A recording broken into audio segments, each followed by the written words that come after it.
Hey, how's it going, everybody? Tim here, the frugal travel guru, also known as the Greyhound guru, back with another video. And in today's video, I wanted to talk about what to expect when you take an overnight Greyhound bus trip.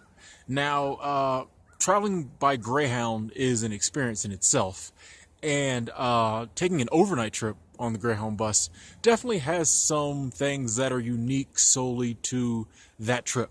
So I wanted to make this video just for anybody who's contemplating taking a Greyhound bus trip and it might have them on the bus overnight. I wanted to make this video just to kind of tell them what to expect, what goes on, and just to kind of alleviate any fear or nervousness they might have. I know, as I mentioned before I took my first Greyhound bus trips, I had no idea what to expect, and I wish somebody had made videos like this for me. So here goes.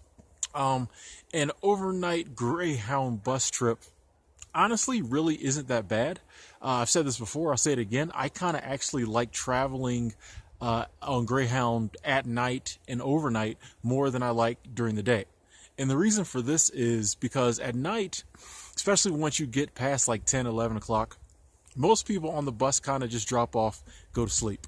So the bus is a lot quieter. You can get some sleep. You can get some rest. And the trip seems to go a lot quicker overnight because, you just pass out and you wake up, it's morning time. So when it comes to that aspect, I like riding on overnight trips more than during the day, because during the day, everybody's up.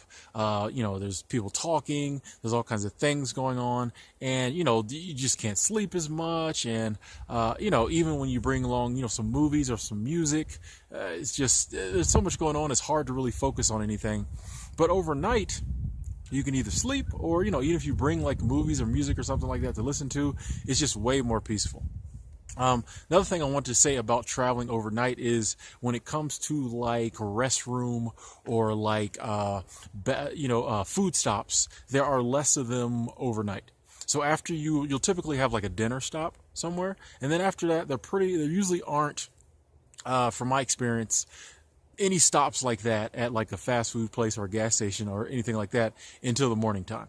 So, just keep that in mind kind of when it gets to be around 6, 7, 8, something like that, whatever stop's coming up, you might want to fill up on some food, get some snacks to eat or something like that. If you are a person who might be up during the overnight trip, the bus probably isn't going to stop again at a, bathroom kind of food break until the morning time, to the breakfast stop. However, Greyhound travels 24/7. There's people who need to get on the bus 24/7. So the bus will still stop at stations. So this is something to remember, even when you doze off, go to sleep. Don't think in some cases you might, but there will be a lot of times where you won't be able to sleep totally through the night. There will be times when the bus will pull into a station, and you may have to get off the bus for an hour or so while they clean the bus, service the bus, even if you're staying on that bus. And there also are like overnight, layovers. So there may be a time where, late at night, wee hours of the morning, you have to get off the bus and you have a layover at a bus station. So instead of spending your overnight on a bus, you might actually spend it inside a bus station waiting for a bus to leave the next morning. This happens to me all the time. I get these like midnight layovers, and then I'm at the station till like 6 in the morning, 8 in the morning. That's actually happened. And if you're gonna be overnighting at a station, it honestly isn't as comfortable as being on the bus. I know it might seem like it'd be the other way around, but no. You want to be overnighting on the Greyhound bus on a bus. The overnight at a Greyhound bus station, you can still try to get some sleep in, but if you've ever seen the benches at a Greyhound bus station, they're not very comfortable. There's still activity going on. If a bus station is open, the ones I've been to overnight, there's all kinds of, typically, depending where you're at, but typically in the big cities, there's going to be all kinds of people gravitating towards the Greyhound bus station. The later it gets, I guess the lights attract them. It's something that's open. So you get a lot of, homeless people and other people coming in and out the station. Security tries to do a good job usually of keeping them out. But it's just all kinds of little things going on. It's not real peaceful. Greyhound bus stations are always the place where you kind of have to watch your back the most. So even when you're sleeping, you're kind of, I have like my bags propped up against me in a way that I could feel them if someone moves them. It's just not very comfortable. And I usually don't get much sleep.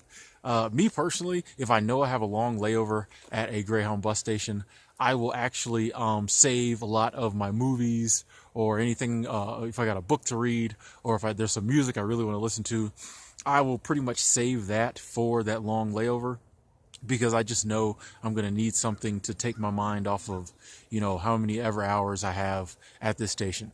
And this is not to say that every layover overnight is going to be 6, 7, 8 hours. Some could be 2 hours, 1 hour, 3 hours, whatever it is. But sometimes you will have a long overnight layover.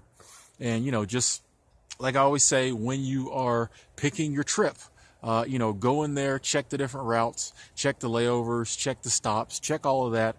It can make a big difference, sometimes, depending on what route you take, what happens, layovers and things like that. So, like I said, but if you are not laying over, but if you are overnighting kind of on the bus, it is a lot better.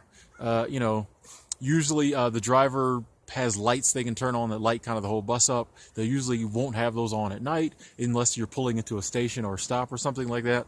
So the bus is pretty dark. There are lights overhead over each seat so that if you want to read or something after it gets dark, you can. Me personally, I use kind of, common courtesy here.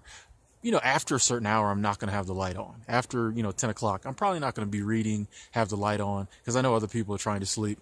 However, on every bus, there always is that one guy who, 2 o'clock in the morning, he has to have the light on so he can do his paperwork on his laptop or whatever it is. Especially in this day and age, all your electronic devices are bright enough. You don't need that light on, but there's always that one guy who has it on. But, typically most people, after a certain time, all the lights are out, everybody's asleep, and it's just pretty smooth sailing. It's really not that bad. And then morning rolls around, you stop somewhere, you get off, you get some coffee, and you keep going. So, if you have just one night overnight, usually not a big deal, especially if you stay on the bus.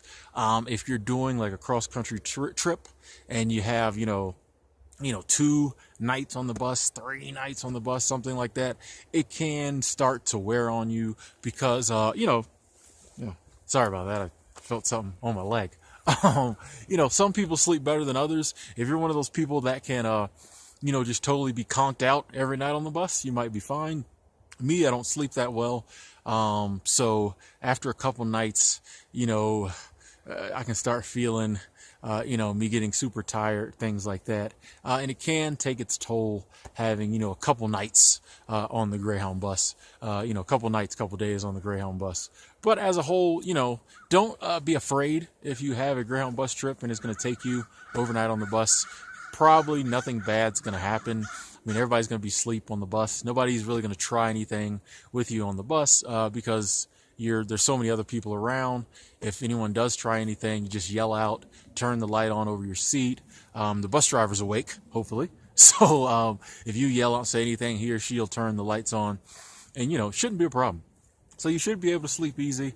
Only time you might have a problem, like I said, is at the station. Definitely, should have said this earlier, if you have a layover, it's nighttime at the station, be very careful if you go outside the station, especially if you have a long layover. I know you might be tempted, go down the street, get something to eat, stretch your legs after you've been on the bus. And if you feel comfortable doing this, whatever, I don't recommend it. Kind of check and see where you're at. There are some stations in certain parts of the country where you'll know it's not as bad. There you'll be able to look outside and see you're in an area where it's not a big deal. There are other parts of the country where the stations are in areas where I don't even want to look out the window. Things like that. So just kind of use your own judgment. But the only place you really are going to have any issues kind of on an overnight trip would be when you're at a station. Just kind of stay inside, just use common sense. But yeah, just wanted to make this video, let people know, traveling overnight on the Greyhound bus, not really that big a deal. I've done it numerous times, never had any problems. So yeah, don't worry about it. It's not going to be a problem. Before you know it, it'll be morning. You'll be, rolling down the road. So, if you have any other questions about this topic that I might not have answered in this video, please feel free to leave them in the comment box below. I try to answer the comments as often as possible. If you have any Greyhound bus or any other frugal travel related topics that you would like me to do a video on, leave them in the comment box below. I will get to them. Those of you who have left topics, I have a little program on my phone where I put them in there, and I just kind of go down the line when I'm making videos. Some topics I, have to actually do whatever it is the person asked me to do a video about before I can make the video. So if you ask me about something, I haven't done it, that might be the reason. But I do try to, pay attention to the videos and make the videos people want to see. Anyway, I'm Tim, Frugal Travel Guru, also known as the Greyhound Guru. Thank you for watching, and I will talk to y'all later.